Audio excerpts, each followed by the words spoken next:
Olá, bom dia. Estamos juntos novamente, né? Estava com saudades, né? Que Deus nos abençoe, em nome de Jesus, e nos unja com seu óleo santo e faça-nos entender a tua vontade, né?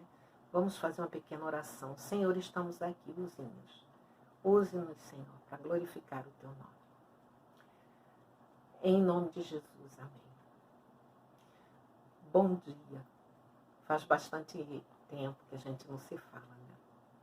Muito obrigada por todos terem a possibilidade de receber em suas casas a palavra de Deus, conforme a vontade do Senhor, né? Em primeiro lugar, nós sabemos que somos muito especiais para Deus se o desejarmos como Criador, Senhor, de toda a nossa vida, não é? Ele nos ama de uma forma muito especial e nos traz alegria, nos traz poder, força e coragem e ânimo à medida que nós precisamos. Ele é o Senhor da nossa vida, a nossa esperança. Ele é o único, é o Senhor dos exércitos, é o Deus eu sou, com tantos nomes maravilhosos. Jeová, Castelo Forte, não é? Adonai, e tantos nomes que nos honram, não é? Anjo do Senhor. Esse é o nosso Deus, que está sempre presente em todos os momentos da nossa vida. Vamos lá, hoje, de uma forma especial, nós vamos ler sobre Juízes. E eu vou falar um pouquinho para vocês sobre a opressão dos midianitas na época, né? É uma história maravilhosa, eu acredito, e vai trazer muita, assim, certeza do amor de Deus e que nós não estamos sozinhos, que Deus está sempre ao nosso lado, né? Se nós abrirmos agora a palavra em Juízes 6, no versículo 1, nós vamos ver que os filhos de Israel fizeram mal perante os olhos do Senhor, porque eles passaram a adorar outros deuses, né? Baal, a fazer adoração, e muitos deles queimaram até os seus próprios filhos, porque era uma prática normal, assim, para o povo de Baal, né? E Deus sempre condenou esse tipo de atuação, porque o nosso Deus é um Deus de amor, de misericórdia e de paz. E nós vamos ver na história aqui de Gideão que esse Deus, apesar de nos afastarmos dele, apesar de não estarmos sempre fazendo as coisas corretas, apesar de sermos desobedientes, somos pecadores, não é? Mas não precisamos viver pecando. Mas mesmo sendo pecadores, apesar de todo o mal que a gente muitas vezes faz diante do Senhor, ele não nos abandona. Em nenhum minuto o Senhor nos abandona. Então, esse testemunho aqui, a história de Gideão, tá? E a opressão do povo midianita é muito interessante para o nosso conhecimento. Olha só. Então, nós sabemos que os filhos de Israel fizeram mal aos olhos do Senhor. E o Senhor os entregou aos midianitas por 7 anos. Deus permitiu que eles continuassem andando com as suas escolhas. Como eles escolheram outros deuses para adorar, o Senhor simplesmente permitiu que eles caminhassem, não é? Dentro do contexto que tinham escolhido, certo? E Deus permitiu que ocorresse que durante 7 anos, né, eles estariam entregues nas mãos dos midianitas. Eu vou dizer uma coisa muito maravilhosa, e para mim, né, e acredito para todos nós. O Senhor nosso é um Deus de bondade, de misericórdia e amor. Ele nos ama numa intensidade tal que não tem como nós explicarmos. Para ele dar o seu Filho, né, um Deus, né, o Criador dos céus e da terra, por nós, para que nós pudéssemos ser salvos, não existe amor maior. É um Deus de grande poder, majestade, um amor infinito, um Deus glorioso e poderoso. Mas ele também é justo, ele gosta, ele é fiel. Então, ele gosta que sejamos fiéis. Eu acredito, eu estou falando assim de mim, sabe? Que a maior declaração de amor para Deus é a gente entregar a nossa vida a Ele. Porque Ele se agrada disso. Porque se somos criaturas criadas à imagem e semelhança do nosso Deus, Pai, Filho e Espírito Santo, olha, quanta tristeza muitas vezes nós fazemos e causamos ao nosso Pai. Ele também é um Deus de amor. Jesus chorou. Nós sabemos e conhecemos a história de Jesus. Ele chorou por causa do pecado de outros. Ele chorou porque ele estava ali para ser o Cordeiro de Deus que tira os pecados do mundo, para ser sacrificado por amor a todas as pessoas, e muitos não o aceitaram e não aceitam realmente até hoje. Esse Deus maravilhoso, ele livra, salva, guarda, mas ele também é justiça. Ele sente tristeza pelos nossos pecados, não é? Ele sente dor quando estamos sofrendo. É o nosso Pai.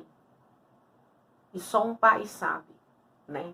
Ou mãe, o que sofre quando um filho não está andando de acordo com a vontade de Deus ou afastado da igreja. Só um pai pode dizer. Se nós como pais sofremos assim, imagina o nosso Deus que nos criou e nos criou muito especiais, sabe? Quando é colocado que ele nos criou a sua imagem e semelhança, é uma alegria, um privilégio muito grande. Isso mostra que nós somos seus filhos. É maravilhoso saber que nós temos, sabe, tanto amor de um Deus tão poderoso que fez o céu, a terra, o mar e as fontes das águas. E isso é muito grande para nós, mas é de graça. É de graça. Esse amor maravilhoso que nos redime, que nos santifica, que nos restaura, ele é gratuito. Esse é o amor de Deus. A gente vê esse amor em todas as Escrituras. Querem conhecer a Deus? Leiam as Escrituras. É aqui que a gente conhece o nosso Senhor, conhece os seus favores para com o povo de Israel, conhece o amor eterno de Deus para conosco, e é através das Escrituras que nos é mostrado quem é Deus. Sem ela, nós nada podemos saber. Aqui conta-se uma história, assim, vamos dizer, né? Fala sobre a opressão dos midianitas em Juízes 6. Como a gente estava falando, os filhos de Israel fizeram mal, né? Fizeram o que era mal perante o Senhor. Geralmente desobedeceram à vontade de Deus, os seus mandamentos, desobedeceram os seus caminhos ensinados, misturaram-se com outros povos, né?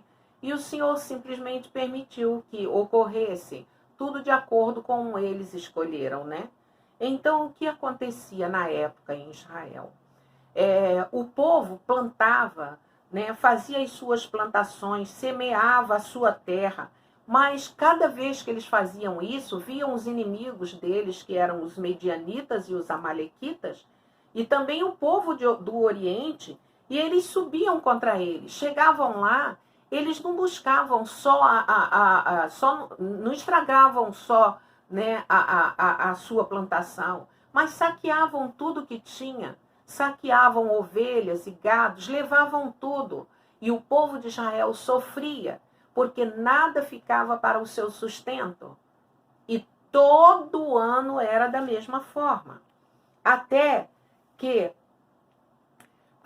o povo de Israel, já muito cansado e muito debilitado, com a presença dos inimigos deles, que eram os midianitas e amalequitas, eles começaram a clamar o Senhor, pedir socorro. Ó Pai, estamos aqui, socorra-nos, nós não podemos mais fazer nada. E vamos verificar que estavam afastados do Senhor, né? Mas Jesus ouviu o seu clamor. O nosso Deus está sempre ouvindo nosso clamor, nossos pedidos, né? E ele está sempre solícito. Eu acredito, eu vou até falar uma coisa para vocês, eu acredito, eu sempre falo isso, eu acredito que o Senhor, quando ele ouve a gente dizer para ele, Pai, socorro, preciso de ti, ele fica ansioso e fala, ai, eles estão precisando de mim. Porque esse momento, muitas vezes, em muitas situações, é o único momento ao qual se procura a Deus, quando não estão, nada mais se resolve. Porque nós somos verdadeiramente filhos muito rebeldes às vezes. E eu não gosto nem desse termo, porque nós muitas vezes transgredimos a vontade do Senhor, transgredimos os seus mandamentos e queremos que Deus nos socorra a todo tempo e a toda hora. O que nós não entendemos é o seguinte, que Ele é tão amoroso e tão poderoso, que Ele, quando vai nos socorrer, Ele não olha os nossos pecados, e sim Ele olha a criatura que Ele criou, para que Ele possa ajudar, independente de qualquer coisa. É um amor supremo, um amor que só existe no coração de Deus e no coração daqueles que amam a Deus, que andam em comunhão com o Senhor. Então, quando os israelitas clamaram, o Senhor enviou para eles um profeta. E o profeta disse assim, assim diz o Senhor de Israel, eu é que vos fiz subir da terra do Egito. O Senhor se identificou, olha, eu sou o Deus de vocês. Eu que tirei vocês da terra do Egito, né? Tirei da casa da servidão, livrei vocês das mãos de todo o Egito, não é? Que vos oprimiam, e os expulsei diante de vós e lhes dei a terra. Quer dizer, eu sou seu pai. Vocês estão vendo? Eu sou seu pai. Olha, eu livrei vocês, eu protejo vocês, eu guardo vocês, eu amo vocês, eu sou o seu Deus. É assim que ele fala. E ele disse mais, no versículo 10, eu sou o Senhor vosso Deus, não temais os deuses dos amoreus, de cuja terra habitais, contudo, não deste ouvido à minha voz. Ele está dizendo assim, olha, eu fiz tudo por vocês, mas por mais que eu faça, vocês não me querem, vocês não ouvem a minha voz. Mas prossigam estudando, olha só.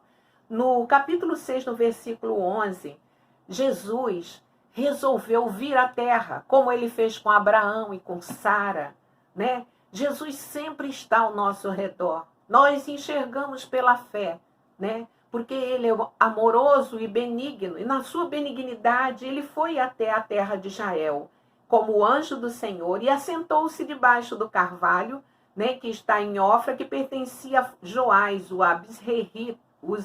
Abi-esrita. E Gideão, seu filho, estava lá malhando, estava trabalhando, estava malhando o trigo, né? Batendo, né? E para esconder esse trigo num lugar ao qual os midianitas não poderiam encontrar. Então o anjo do Senhor lhe apareceu e disse, homem valente, o Senhor é contigo. Respondeu Gideão, ai, meu Senhor, ai, Senhor meu, se o Senhor é conosco, por que nos sobreveio tudo isto? Por que a gente passa fome? Se o Senhor é conosco, por que os midianitas vêm destruir o que é nosso? Se o Senhor é conosco, por que ele leva os gados embora? Levam muitas vezes, né, fazendo, como posso dizer, escravizando muitas vezes, né, os servos do Senhor. Então, ele quis saber se o Senhor é Deus, como é que está acontecendo aquilo? Ele não entendia. Então, o Senhor, com muita paciência, explicou a ele. Olha só, Gideão ainda fala, Senhor, e o que é feito das tuas maravilhas, que eu não tenho visto nada? Porque na época dos meus pais, na libertação do Egito, o Senhor estava sempre presente, um exemplo, falando por mim mesmo, né? Ele quis entender, cadê as maravilhas que os nossos pais nos contaram, dizendo sempre, né? Não nos fez o Senhor subir do Egito? Quer dizer, o Senhor é o nosso Deus. Porém, agora o Senhor nos desamparou. Ele disse para o Senhor, ou falando com o Senhor face a face, ele diz assim, porém, agora o Senhor nos desamparou e nos entregou nas mãos dos midianitas.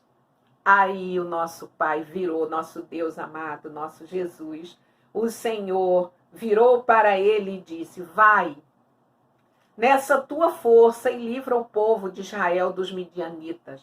Porventura não te enviei eu? Quando ele ouviu, se desesperou, né? Porque ele disse, eu sou mais pobre, minha família é a mais pobre daqui do povo de Israel. Né? Eu sou mais frágil de todo o povo. Como é que o senhor pode dizer para mim, vai, né? Vence os medianitas, né? E eu sou, né, o Deus dos seus pais, no caso. Aí ele disse, ai, Senhor meu, com que eu livrarei Israel? Eis a minha família é mais pobre, a mais pobre em Manassés, e eu o menor da casa do meu pai. Tornou-lhe o Senhor, já que eu estou contigo, você vai, ferirás os midianitas como se fosse um só homem. Aí ele não acreditou muito, meus amigos. Ele disse assim, se eu achei mercê em teus olhos, Senhor, dá-me um sinal que és tu, que falas comigo. Aí o Senhor disse sim. Aí ele foi na casa dele, fez pães, sabe? Fez uma oferta, né? Ele pediu para Jesus assim, não saia daí, que eu vou lá, ponho uma oferta e volto. O Senhor está dizendo que é Deus, né? Aí respondeu Jesus para ele, esperarei até que voltes. Então Gideão preparou, né, o cabrito, os bolos asmos e a efa de farinha, né? E colocou tudo num cesto e o caldo, né, numa panela, e trouxe para baixo do carvalho e apresentou a Jesus, ao Senhor, né?